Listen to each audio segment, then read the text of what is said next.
कि जाओ ब्याह करने जाऊं। ब्याह करने? हाँ। पागल हो रहे हो क्या?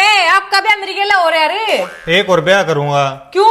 मैं भी पड़ोसिया की रीस करूंगा। पड़ोसी क्या रीस करेगा? जब तू रीस करने लग रही तो मैं रीस नहीं करूं। मन ने क्या ये रीस कर ली? अच्छा, पिछले महीने पड़ोसी नई कार लेकर आए, जब तूने बोली हम भी नई कार लेकर आऊंगे, मैं नई कार लेकर आया। फिर क्या हो गया? कार तो जुड़ी घर में। कार जुड़ी है। 2 हफ्ते पहला उसकी बहू सूट लेकर आई, तू भी बोली मैं भी वैसा सूट लेकर आऊंगी। 10,000 का सूट लेकर आई तू। रीस तो करने लग रही तो मैं रीस नहीं करूँ। पड़ोसी की वो नई बहू लेकर आया एक और, मैं भी लेकर आऊंगा। यार सॉरी यार, प्लीज मत करा यार, इसी सीरीज नहीं करा करते घर में। क्यों नहीं कराया करते?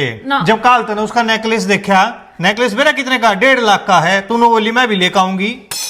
तू रीस करेगी, मैं नहीं करूं।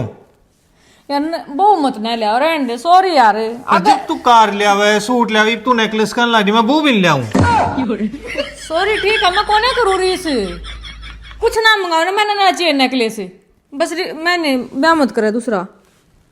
आगे तो यह बात नहीं सुन लूंगा मैं। दूसरे कर दे उस पड़ोसी ने लेकर उसके रीस नहीं कर लेगी। ठीक है, सॉरी।